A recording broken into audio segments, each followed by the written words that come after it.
Salve Maria Imaculada! Estamos meditando sobre a devoção ao Sagrado Coração de Jesus. Aurietis Aqua. Vamos à fonte da vida, à fonte da salvação. Todo aquele que tiver sede, vinde a mim e beba, e do seu interior jorrarão rios de água viva, ensina nosso Senhor no Evangelho de João, capítulo 8. Seja bem-vindo ao meu canal, me chamo Júlio de Maria, e nesta meditação de hoje, ainda continuamos no tabernáculo. Aproximemo-nos do tabernáculo, aí acharemos o coração de Jesus esperando de nós uma visita de reparação. Ah, se nós tivéssemos a voz, o amor de São Francisco e pudéssemos gritar para o mundo: o amor não é amado, o amor não é amado. São Francisco gritava isso vendo o imenso abandono com que Jesus vivia no Santíssimo Sacramento. Notai os extremos de seu amor para com os homens. Jesus vai até o extremo do amor. Jesus vai até o extremo da obediência amorosa. Por amor, ele obedece seu Pai. Por amor, ele entrega a sua vida. Por amor, ele salva os homens. Por causa deles, o Divino Coração chegou a velar no Santíssimo Sacramento sua majestade, a obscurecer sua glória. Chegou a consumir, aniquilar sua vida sagrada. Numa palavra, sobre os altares, ele parece não ter a outra ocupação do que amar os homens.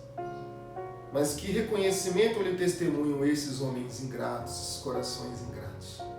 Sim, sua ternura é excessiva, pois ele preferiu nossa vantagem à sua própria dignidade. Não sabia Jesus, então, a que desprezos devia expô-lo esta invenção de seu amor? Nós somos testemunhas, e ele bem o viu antes de nós. A maior parte dos homens não o adoram e não querem reconhecê-lo por aquilo que ele é neste sacramento. Mais de uma vez sabemos, estes mesmos homens ousaram calcar os pés às hóstias consagradas, lançá-las na terra, na água, no fogo. Vemos ainda que o grande número daqueles que creem nele, os céus, longe de reparar em tantas injúrias por suas piedosas homenagens, aumentam suas penas por suas irreverências nas igrejas ou, ao menos, o abandonam sobre os altares, algumas vezes até sem lâmpada e sem os ornamentos necessários. A esta lembrança, um grito deve repercutir no fundo de toda a alma generosa: reparação, reparação. Mas qual é o meio mais eficaz de reparar tantos ultrajes? É prostrarmos-nos muitas vezes aos pés dos altares, rogando ao coração de Jesus a conversão daqueles que o ofendem. Sim, como eu já disse, em Isaías capítulo 61, o Espírito do Senhor está sobre mim e ele me ungiu. Esse ungido é Jesus. E ele vai falar: e ele me deu autoridade para anunciar o ano da graça e o ano da vingança. Como Deus se vinga do ser humano? Aqui nós precisamos lembrar. Por que os demônios sofrem no exorcismo?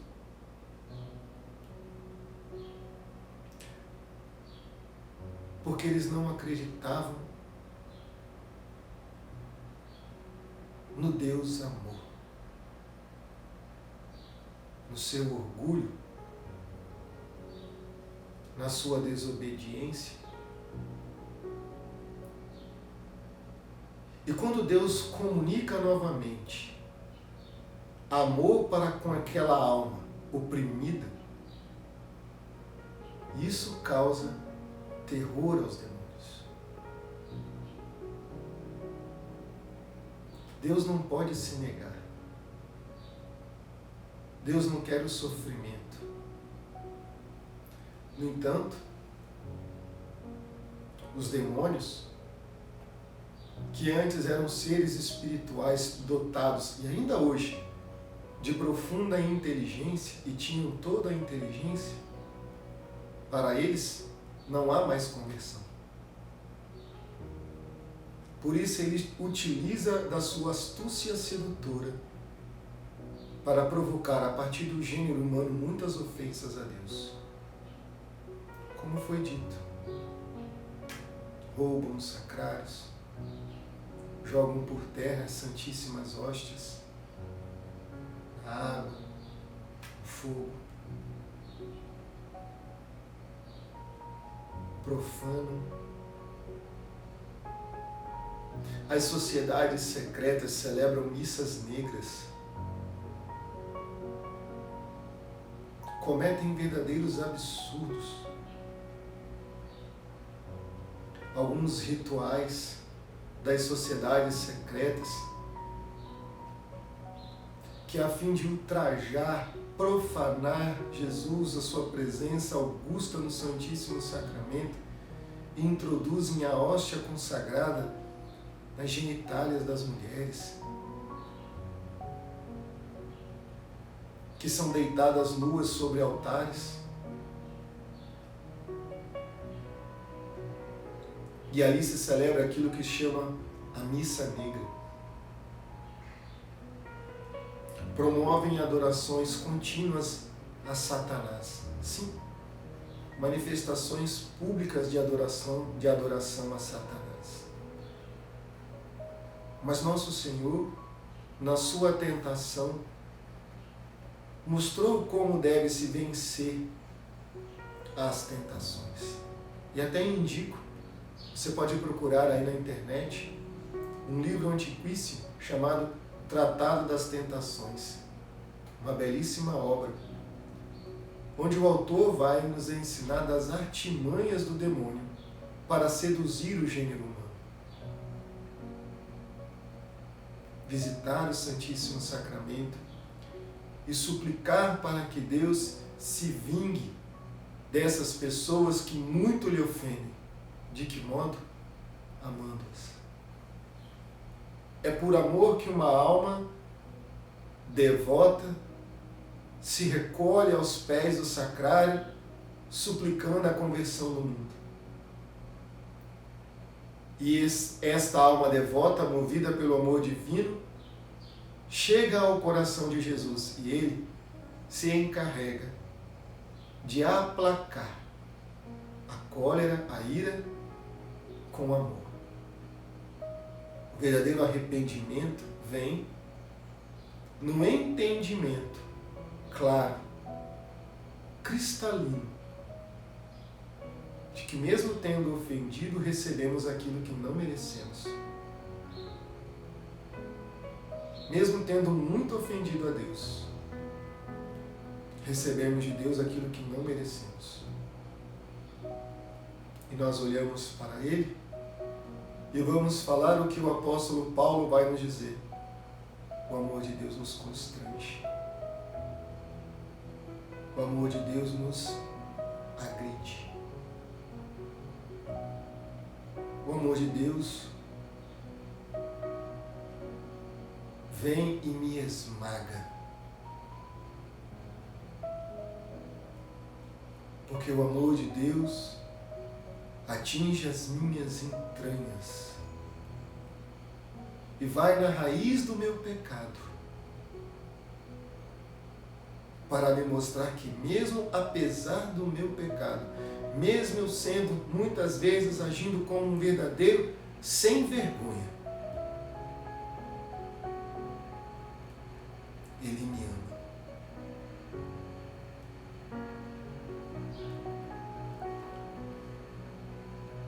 E é prostrando-o então muitas vezes aos pés do altar, vai dizer o autor, rogando ao coração de Jesus a conversão daqueles que ofendem. Com efeito, quando um pecador se converte, quando lava seus pecados passados nas lágrimas de seu arrependimento e começa uma vida toda nova, faz a mais bela das reparações. Aquele que veio entre nós, não tanto para os justos como para os pecadores, aquele cuja glória é salvar as almas. O Senhor dizia um dia a Santa Madalena de Pazzi: almas queridas de meu coração, a vós é que confiei a cidade de refúgio, isto é, a paixão cuja memória a Eucaristia renova continuamente, a fim de que saibais aonde podeis vir em socorro às minhas criaturas. Ide então, e dai vosso socorro a essas pobres almas que perecem, oferecendo a vossa vida por elas. Daí, inflamada em ardente zelo, a santa oferecia a Deus 50 vezes por dia o sangue do Divino Redentor pela salvação dos pecadores. Não deixava passar uma hora do dia sem orar por eles. Muitas vezes, ainda ao bater meia-noite, ela ia aos pés do Santíssimo Sacramento interceder em favor deles. Apesar de tanto fervor, encontraram-na um dia em lágrimas. E como lhe perguntassem a causa de sua dor, ela respondeu: choro, porque me parece que não faço nada pela salvação dos pecadores. Ela oferecia-se muitas vezes como vítima, chegando a dizer: Senhor, fazei-me morrer e reviver bastante vezes para satisfazer a vossa justiça em favor deles. Assim é que esta grande santa compreendia a reparação dos ultrajes feitos ao coração de Jesus Cristo. Mais uma vez podemos dizer: reparação, reparação. Tal deve ser o grito de toda alma que se lembra de ter sido outrora ingrato para com Jesus no seu sacramento. E se no futuro tivéssemos ainda a desgraça de lhe causar mágoa, excelente meio de consolá-lo seria irmos com inteira confiança, nos lançar a seus pés para lhe pedirmos perdão. O coração de Jesus é fonte aberta para todos os homens, fonte onde podemos, quantas vezes quisermos, purificar nossas almas de todas as manchas que contraímos cada dia pecando. O mais pronto remédio nas faltas em que cai o cristão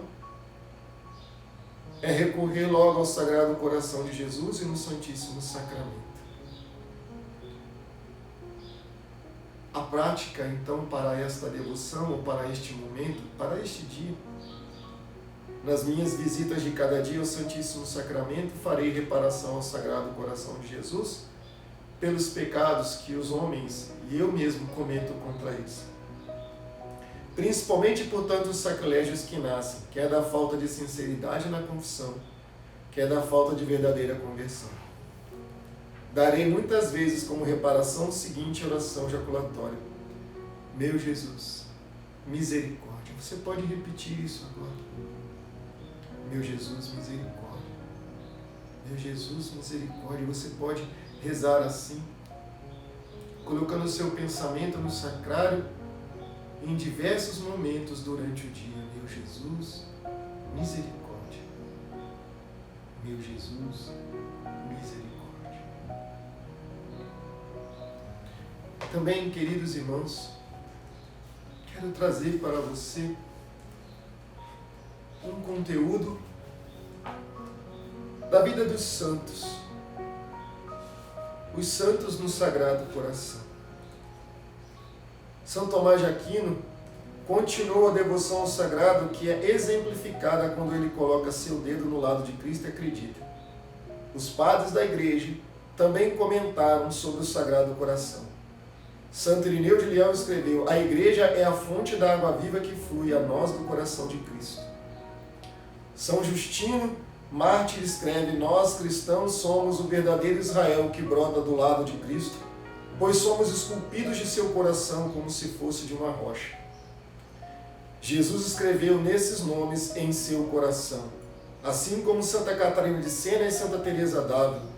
O beato Henrique Suso, um dominicano, teve certa vez uma visão de um anjo tirando-lhe o coração e unindo-o em maior, em amor arrebatador ao coração de Jesus.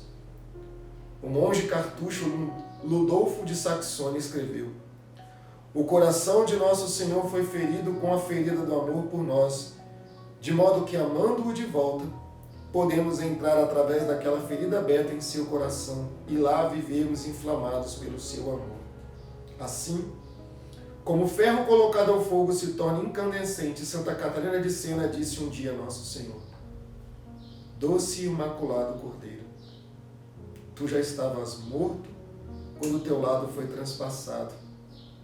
Por que então permitiste que teu coração fosse assim ferido e aberto à força? E Nosso Senhor respondeu a ela: por várias razões, das quais vou lhe dizer a principal.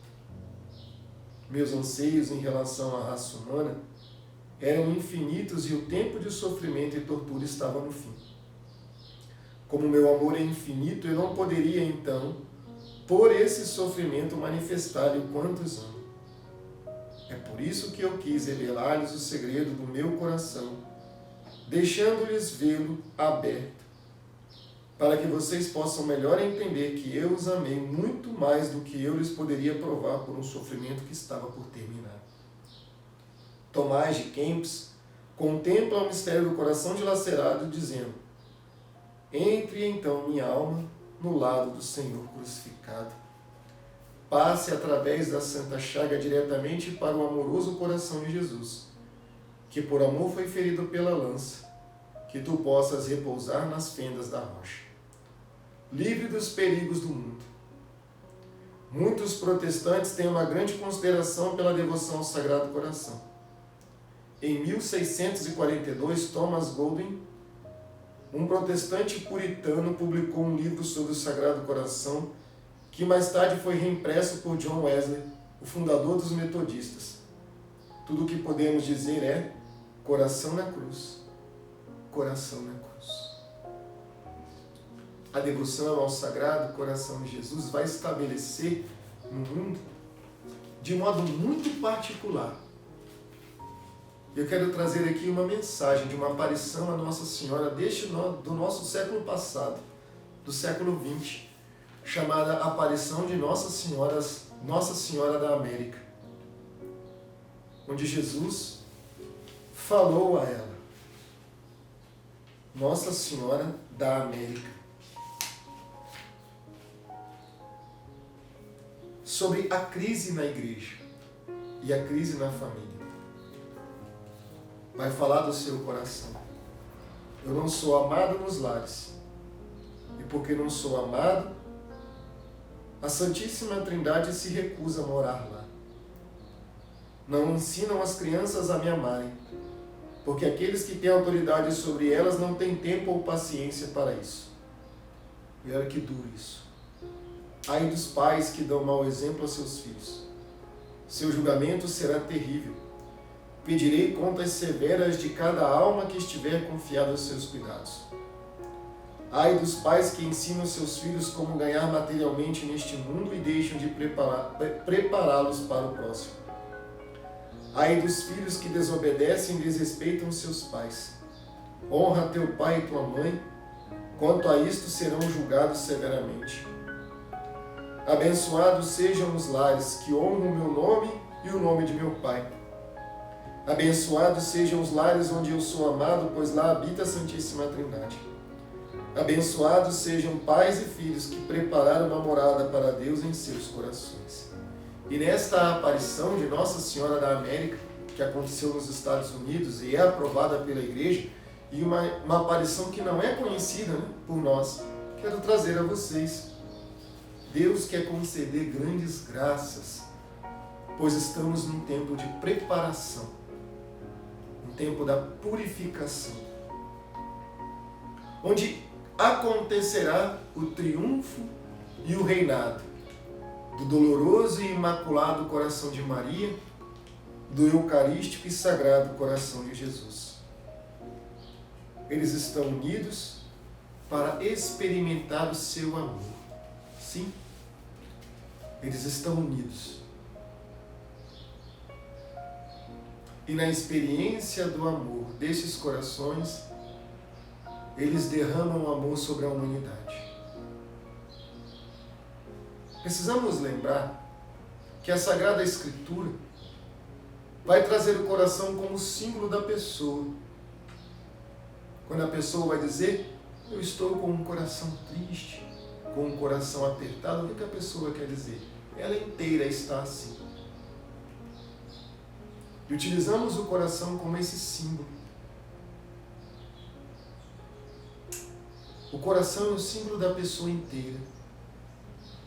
E quando nós honramos Jesus e Maria, na devoção aos corações, nós estamos honrando o grande mistério de Deus. A pessoa inteira. O mistério da encarnação. O grande mistério de Deus manifestado na Imaculada Conceição. E o mistério desses corações. Um ferido pela lança. E o outro transpassado pela espada.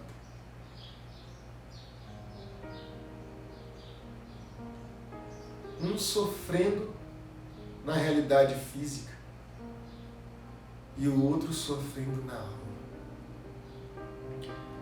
As Escrituras vão apontar para um tempo nosso de renovação. Uma renovação sobre o mundo que vai restaurar a verdadeira fé. As Escrituras, a história da salvação e o catecismo vai apontar sobre 4 pilares da fé. O primeiro, o credo apostólico. O segundo, os sacramentos. O terceiro, a moral católica e, por fim, a vida de oração. A via onde os corações se unem ao coração de Deus. Para promover o quê? A união da igreja. Onde Deus estabelecerá inicialmente o reinado e de lá se espalhará para todo o mundo. E o povo de Deus, enquanto igreja, vai experimentar a união de amor com o vigário de Cristo, o Papa, e os bispos do mundo inteiro. Mas perceba, é uma comunhão de amor. E nós temos visto quanto o mal tem seduzido até mesmo membros da Santa Igreja. Qual é o nosso papel? Qual é a importância de estarmos bem formados no que diz respeito à fé católica? Primeiro, para que não sejamos arrastados por essas ideologias que nada tem a ver com aquilo que condiz com o magistério da igreja. Qual é a missão da igreja? A missão da igreja é salvar as almas. A igreja não é uma ONG. A igreja é o corpo de Cristo. A igreja não é uma associação, a igreja não é um sindicato. A igreja é a esposa do Cordeiro. Nesses 4 pilares na união, é necessário rezarmos muito para que muitos que já foram consagrados a este coração sagrado, eucarístico, o coração sacerdotal, estejam fiéis e retomem a sua união com o coração de Deus. Porque a devoção é vinda por meio de atos de fé. E os atos de fé proporcionam atos de conversão, de consagração e reparação. De quem? Dos corações. No Antigo Testamento, nós temos a figura dos profetas e a figura da lei. E existe a lei. Que no momento da transfiguração, são representados por aparecerem ao lado de Jesus, que tem seu corpo e sua veste que fica alva, branquíssima, onde aparecem dos seus lados Moisés e Elias, as testemunhas da transfiguração, mostrando que Jesus é maior que os profetas e nele. E as profecias apontam para ele, que ele é maior que a lei, porque ele é a própria lei e estabelece a perfeição da lei, a lei do amor. Mas o Apocalipse também vai falar de duas testemunhas. E o magistério da igreja, os exegetas vão ensinar que essas duas testemunhas, que hoje já profetizam, é o coração de Jesus e o coração de Nossa Senhora, o coração imaculado da Virgem Maria. E hoje, eles cumprem esse papel. E as aparições cumprem uma importante participação no caminho de conversão e orientação para a igreja nestes tempos. Nós temos mensagens das aparições marianas, obviamente, assim como esta devoção do Sagrado Coração de Jesus, a partir da experiência de Santa Margarida Maria Alacoque, uma revelação privada, com mensagens, convites, práticas.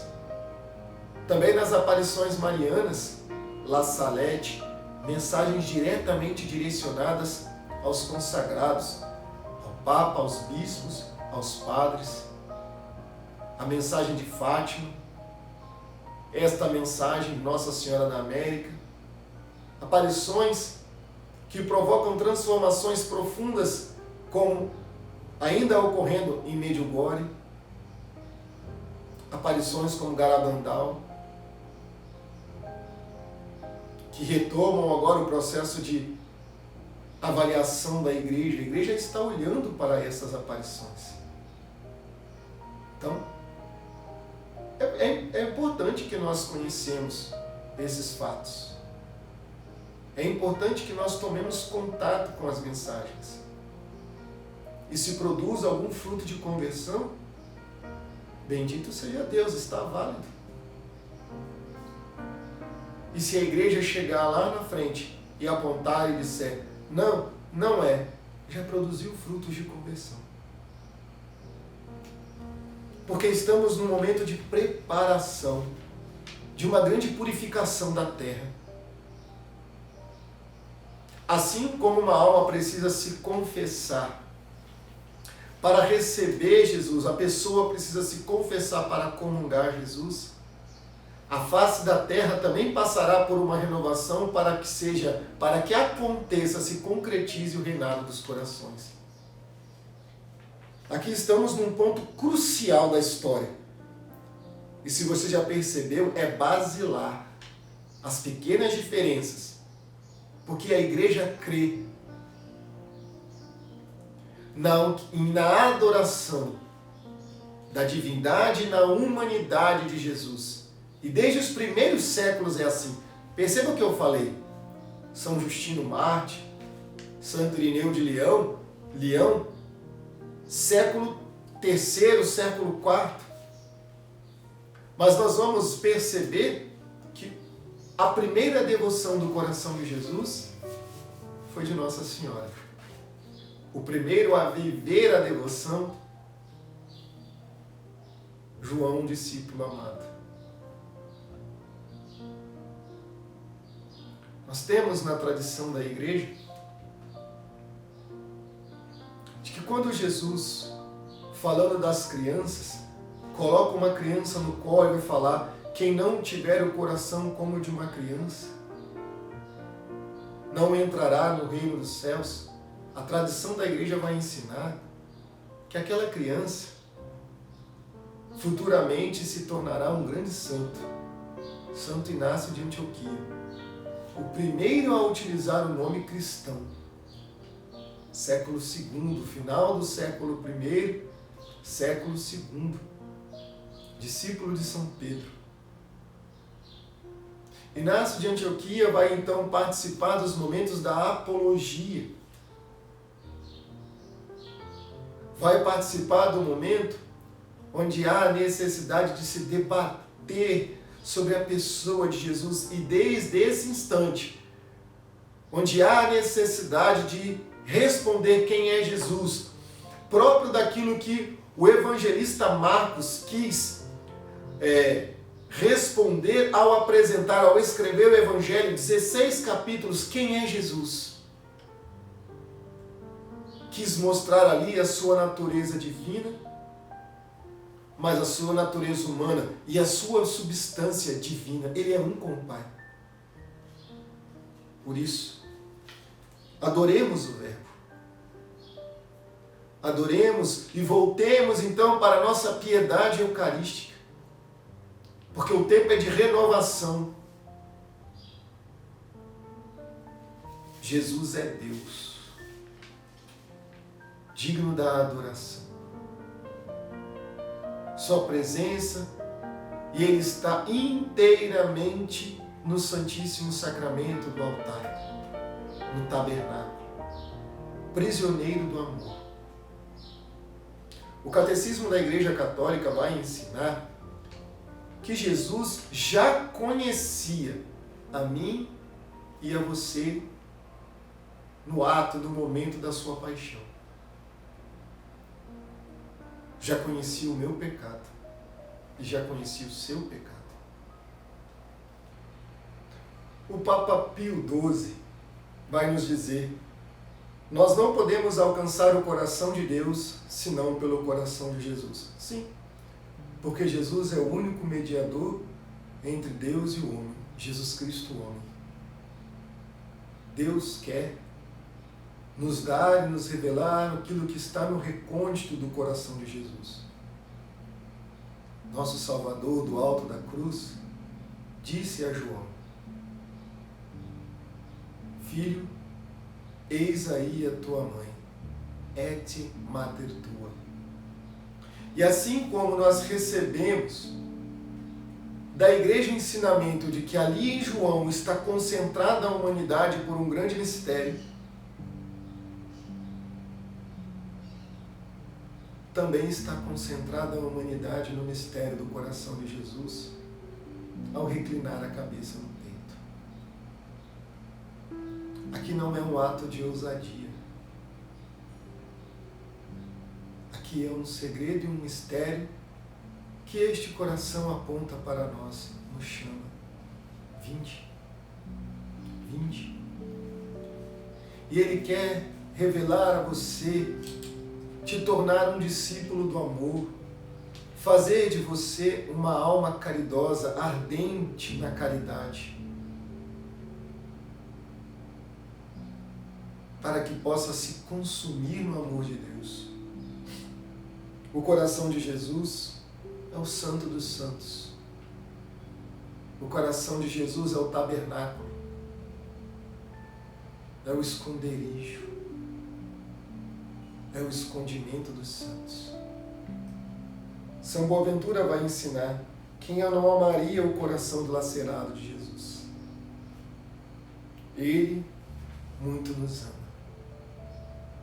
O testemunho dos santos apontam para atos de simplicidade e pequenez, mas cheios de verdadeira caridade para com Deus. Deus não precisa dos seus louvores, do meu louvor, porque nada acrescenta aquilo que Ele é. Mas como vai ensinar uma canção antiga, é no louvor que Ele age transformando os nossos corações. Louvai a Deus, adorai a Deus, porque Deus é amor. E Ele nos ama por meio do coração sagrado do vosso divino Filho. E Ele também reinará por meio do coração do vosso divino Filho. Ao coração de Jesus que tanto me amais, fazei que eu vos ame cada vez mais. Ó Santíssima Trindade, Pai, Filho e Espírito Santo, fazei que eu vos ame e vos adore, hoje, para todo sempre, pelos séculos sem fim. Glória ao Pai, ao Filho e ao Espírito Santo, como era no princípio, agora e sempre. Amém. Obrigado, queridos irmãos, por acompanhar este vídeo. Mais uma vez eu vos peço, curta, comente, compartilhe. Coloque aí nas suas redes sociais, mande para os seus amigos, seus familiares, para que possamos fazer uma grande rede do coração de Jesus. para que os homens sejam atraídos por esse amor infinito. Forte abraço, salve Maria Imaculada.